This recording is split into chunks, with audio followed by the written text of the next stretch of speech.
안녕하십니까 시청자 여러분, 반갑습니다. 채널2 운동은 알면 약 모르면 독이다의 김사부입니다. 오늘은 비만과 질병의 관계에 대해서 알아보도록 하겠습니다. 비만이라는 단어는 과식을 의미하는 라틴어인 오비세스에서 유래되었습니다. 현대에 들어서 기계화, 자동화, IT 산업의 발전, 급속한 경제 성장이 되었습니다. 그리고 풍족한 식생활과 노동력의 감소, 칼로리가 높은 음식의 섭취, 운동 부족, 스트레스 등이 비만의 주 원인이 되었습니다. 비만은 이제 우리 사회의 심각한 성인병의 하나가 되었습니다. 그리고 심각한 사회 현상으로 나타나고 있습니다. 스트레스는 비만의 원인일 뿐만 아니라 비만의 재발에도 중요한 인자로 작용을 합니다. 그래서 비만의 치료에도 중요한 요인으로 작용을 합니다. 물리적 혹은 감정적인 스트레스가 비만 환자들에게는 폭식이나 감정적 과식으로 연결되기 때문입니다. 지금까지 지켜왔던 생체 리듬을 혼란하게 하는 결과를 가져와서 체중 조절이나 유지를 무너뜨립니다. 스트레스 관리 프로그램은 일반적으로 긴장 완화 기법, 자기 주장 및 의사소통 훈련, 문제 해결 훈련, 대인관계 치료, 인지능력 재구조화 훈련 및 행동 프로그램을 통한 생활관리 등과 같은 복합적인 인지행동치료 프로그램으로 구성됩니다. 이외에도 바이오 피드백, 명상, 심상훈련, 자율조절훈련 및 분노조절훈련도 적용을 합니다. 최근에는 소아들의 발육 가속 현상으로 세계 모든 나라에서 비만 아동 관리가 중요한 문제점으로 나타나고 있습니다. 비만은 각종 성인병의 주 원인이기도 하지만 일상생활을 위축시킵니다. 비만은 신체의 가중한 축적을 하는 일종의 영양장애입니다. 비만은 신체의 가다한 지방을 축적하기 때문입니다. 비만의 병폐는 용모의 손상, 생활의 불편, 무능력, 질병, 마침내 고통과 사망에 이르게 합니다. 비만은 유전적, 환경적, 심리적, 중추신경계 등으로 관련하여 발생하는 조절성 장애 비만과 내분비, 효소, 지방대사 등의 이상으로 발생하는 대사성 장애 비만으로 분류할 수 있습니다. 성인의 비만은 신경성, 내분비성, 유전성, 체질성 비만입니다. 비만의 원인은 섭취 열량이 소비 열량보다도 많아서 초과 열량이 체내에 지방으로 남아서 축적된 것입니다. 기초대사 열량 소비가 작고 운동량은 부족한데 음식물의 과다 섭취가 비만의 원인입니다. 연구 결과에 따르면 유전적인 요인으로는 비만 아동의 60%가 부모 중 한 명은 비만이었습니다. 그리고 형제 간에도 유사한 결과를 보였습니다. 비만은 환경적인 요인과 유전적인 요인을 함께 가지고 있습니다. 문화적인 요인으로는 하루 3끼를 먹는 식습관 때문이기도 합니다. 심리적인 요인으로는 사람들이 독서나 운동을 하기보다는 먹는 행위를 통해서 즐거움을 얻고 불만을 해소하려는 것입니다. 신체 활동이 줄어들고 에너지 소비의 감소, 지방 효소의 이상으로 전이가 정상적으로 이루어지지 않아서 지방질은 피하지방으로 축적되는 것입니다. 그리고 지방 과다 섭취와 두뇌의 손상이나 정신장애로 인해서 당질, 지방질 등의 열량식품 섭취를 조절하는 장애로 열량조절기 계통의 문제가 발생하기도 하기 때문입니다. 우리의 몸이 지방을 에너지 저장원으로 택한 이유도 1g당 4kcal 밖에 내지 못하는 탄수화물이나 단백질에 비해서 1g당 9kcal라는 높은 에너지 효율을 가지고 있기 때문에 인간의 신체는 고효율적으로 진화해 왔습니다. 식생활 방식으로 동일한 식사를 한 번에 모두 다 먹는 것과 여러 번 나누어서 먹는 것에는 큰 차이가 있습니다. 과식을 할 경우는 인슐린의 분비가 증가하고 그에 의해서 지방 합성이 활성화되기 때문입니다. 한정된 육체 속에 더 많은 에너지를 저장하려면 에너지 효율이 높은 방식을 선택해야 하기 때문입니다. 생존을 위해서 지방을 아끼는 것이 진화적으로 유리한 전략이었습니다. 이렇게 지방 친화적으로 발달한 인간의 몸이 단시간 내에 바뀌는 것은 쉽지가 않습니다. 그래서 오늘날 많은 사람들은 지방을 줄이는데 큰 어려움을 겪는 것입니다. 비만은 과도한 음식의 섭취 및 상대적 활동력 감소에 인해서 에너지 균형이 무너지고 그로 인해서 체지방이 증가되어서 발생합니다. 하지만 식습관, 생활습관, 연령, 인종, 유전적 요인 등의 다양한 위험 요인이 복합적으로 관여하므로 어떤 특정한 원인만으로 설명하기는 어렵습니다. 그리고 그 무엇보다도 운동 부족입니다. 성인 비만의 80% 이상은 청소년기에 발생을 합니다. 그리고 과식보다는 운동 부족이 더 중요한 요인입니다. 비만인들은 동일한 칼로리를 섭취해도 칼로리를 소모하는 양이 정상인보다 적습니다. 결론은 운동에 소극적이기 때문입니다. 성인의 비만은 지방 조직의 증식은 별로 없고 지방 세포의 비대로 인해서 발생합니다. 소아 비만은 주로 지방 조직의 증식에 의한 것입니다. 지방 조직의 증식에 의한 비만은 난치병입니다.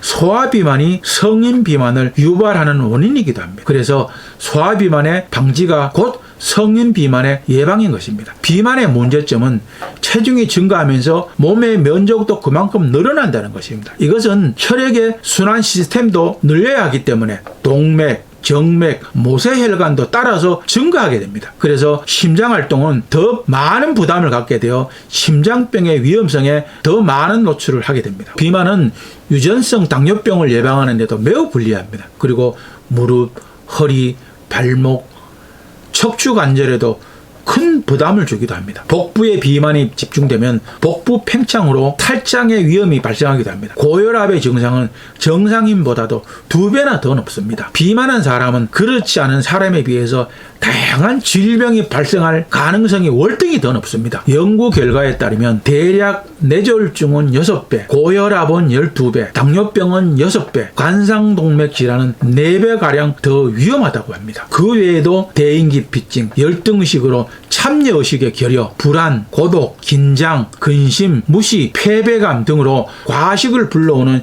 정신적 문제까지 발생합니다.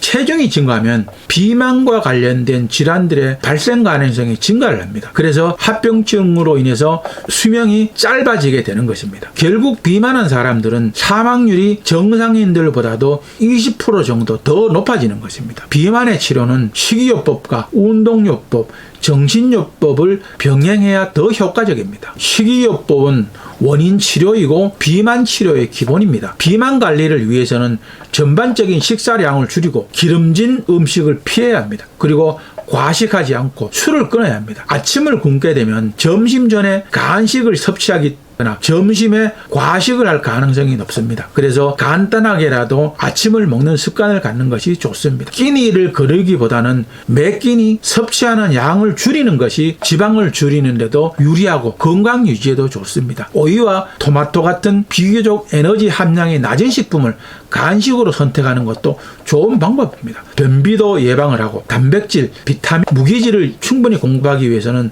우유 제품, 과일, 채소 등을 매일 섭취하는 것이 건강에도 좋습니다. 섭취 열량을 줄이고 지방의 증가를 방지하는 저열량 식이요법, 감식이요법, 체중 감량요법을 병행해야 합니다. 식이요법은 비만자들이 식욕이 왕성하여 굳은 결심이 필요합니다. 밥을 지어서 바로 먹는 것보다는 냉동이나 냉장 보관하여 먹는 방법으로 양을 줄이지 않고도 칼로리만 줄이는 방법도 있습니다. 탄수화물이 차가운 곳에서는 열량이 분해되어서 줄어듭니다. 그래서 식감과 포만감은 그대로 느낄 수 있습니다. 물론 밥의 맛은 다소 떨어질 수가 있습니다. 열량 감소로 덜 고통받고 장기간 실시하여 서서히 체중 감량을 하는 것이 바람직합니다. 하루 2회가 적당합니다. 저열량 식이요법은 비타민의 공급이 부족하기 때문에 비타민의 공급을 충분히 해주는 것이 좋습니다. 열량을 감소시키면 초기에는 체중 감소가 현저하지만 얼마 후에는 효과가 떨어집니다. 그리고 탄수화물이나 지방이 많은 음식을 피하거나 제한해야 합니다. 야채와 과일은 가하지 않게 섭취해야 합니다. 1일 섭취량을 가감하게 반 정도 줄여야 합니다. 술을 끊고 간식을 하지 않는 것이 더 효과적입니다. 수분은 충분히 섭취해야 합니다. 비타민과 미네랄은 섭취를 하고 그 외에는 절식을 하는 것이 좋습니다. 오히려 권태, 신경과민, 현기증, 저혈당, 저혈압, 구토, 위장장애 등이 올 수 있어서 각별한 주의를 해야 합니다. 그래서 단순히 금식, 절식, 단식을 하기보다는 식이요법과 운동요법, 정신요법을 함께하면 비만 치료에 성과를 얻을 수 있습니다. 그러나 중간 정도의 비만에는 운동요법과 식이요법만으로도 상당히 효과가 있습니다. 심한 비만의 경우 운동 능력이 제한되므로 체중 부하 운동을 하는 것이 어렵습니다. 그래서 고도 비만 환자는 관리 감독자 없이 혼자서 운동을 하는 것은 매우 위험합니다. 성공적인 치료를 위해서는 운동의 강도, 시간 및 종류의 선택과 식단에 세심한 주의가 필요합니다. 일주일에 3일에서 5일 정도, 하루에 30분에서 60분 정도 유산소 운동을 하는 것이 효과적입니다. 대근육 능력을 활동적으로 움직여야 더욱더 효과적입니다. 최대 산소 소비량의 50%에서 85%, 최대 심박수의 60에서 90%에 해당하는 강도로 운동을 하는 것이 좋습니다. 장기적으로 걷기, 관절에 무리가 가지 않게 조깅, 자전거, 수영, 수중 자전거, 수중 에어로빅, 에어로빅 댄스 같은 운동 프로그램과 운동 처방을 받아서 꾸준하게 하는 것이 좋습니다. 운동을 할 때는 항상 등에 땀이 날 정도로 20분 이상 운동을 해야 효과적입니다. 운동요법은 식사요법이 효과적으로 수행되어야 체중 감량에 더 효과적입니다. 운동은 감량된 체중을 지속적으로 유지하기 위한 수단으로 매우 중요합니다. 운동은 운동의 종류, 운동의 강도, 운동의 시간에 대해 개개인의 신체 조건에 따라서 처방되어야 합니다. 비만 관리는 체중을 원하는 만큼 뺀 이후에도 꾸준하게 해야 합니다. 너무 급속하게 체중을 감량하는 것은 오히려 독이 될 수도 있습니다. 체중 감량의 속도는 일주일에 1kg, 한 달에 4kg에서 5kg 정도가 적절합니다. 성공적인 비만 관리를 위해서는 자신의 식사 습관, 운동 습관, 생활 습관을 잘 파악해서 개선해야 합니다. 음식을 먹을 수 있는 자리나 기회를 피해야 합니다. 간식은 피하고 스트레스를 줄이고 운동을 할 수 있는 기회를 만드는 것이 좋습니다. 비만 환자들의 현실적인 목표는 10%의 체중을 감량하는 것입니다. 급속한 체중 감량이나 무분별한 약물 치료는 부작용이 발생할 수 있습니다. 그리고 다른 건강에 위험을 일으킬 수 있습니다. 또한 건강 문제를 더 악화시킬 수 있습니다. 10%의 체중 감량만으로도 비만과 관련된 질환을 감소시킬 수 있습니다. 비만 치료는 단순히 체중만을 줄이는 것이 아닙니다. 건강 문제를 개선하고 삶의 질을 향상시키는 것입니다. 체중을 빼는 차, 효소, 지방분해술, 민간요법들의 효과는 확실히 알려져 있지도 않고 검증되지도 않은 방법들입니다. 이뇨제와 단식은 다른 합병증을 일으킬 수 있기 때문에 하지 않는 것이 좋습니다. 약물 치료제에 의한 비만 치료제는 비만을 완치하는 약이 아닙니다. 다만 체중 조절과 관리의 개념으로 접근을 해야 합니다. 일반적인 비만은 체질량 지수 BMI를 기준으로 정상 체중 이상의 경우를 의미하는 것입니다. 대개 비만이라고 하면 체내 지방이 많아서 뚱뚱한 몸매를 연상을 합니다. 하지만